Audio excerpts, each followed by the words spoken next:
Kalyani expressway খুব দ্রুতগামী রাস্তা। এখানে এলাকার বেশ কিছু কম বয়সী যুবক এরা এই রাস্তাতে বাইকটাকে নিয়ে অনেক সময় স্ট্যান্ডবাজি করে এবং নিজেরা দুর্ঘটনার শিকার হয় এবং অন্যকেও দুর্ঘটনার মধ্যে ফেলে। আমরা এদের খোঁজ করতে করতে এই ফেসবুক পেজ থেকে বেশ কয়েকজনের সন্ধান পেয়েছি। বাবার নাম মুকুল দাস। আমি ব্যারাকপুর পুলিশ কমিশনারেটের অন্তর্গত নিমতা থানার এলাকায় বসবাস করি।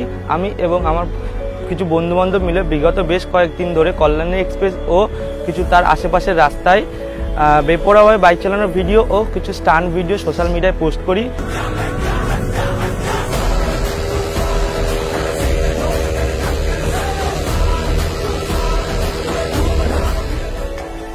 এবং অভিভাবকদের সামনে এই সমস্ত কম বয়সী ছেলেদেরকে আমরা বুঝিয়েছি যে কেন জোরে বাইক চালানো উচিত নয় এবং কিছু ভালো মানুষ আমাদেরকে ডেকে বোঝান এবং আমরা আমাদের ভুল বুঝতে পারি।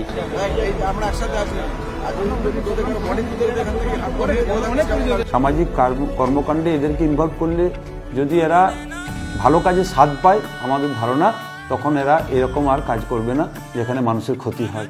প্রতিজ্ঞাবদ্ধ হলাম আজ থেকে আমরা এরকম বাইক চালাবো না এবং কিছু স্টান্টের ভিডিও সোশ্যাল মিডিয়ায় পোস্ট করবো না।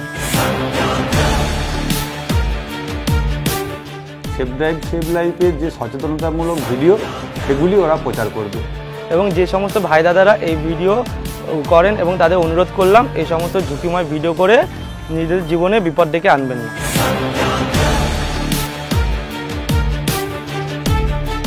রাস্তার ধারে জোরে বাইক চালানোর প্রবণতাযুক্ত ছেলে মেয়েদেরকে আমরা আইডেন্টিফাই করার চেষ্টা করছি আরও অন্যান্য জায়গায়, এবং এদের সবাইকে আমরা এই জাতীয় সচেতনতার মধ্যে নিয়ে আসার চেষ্টা করছি।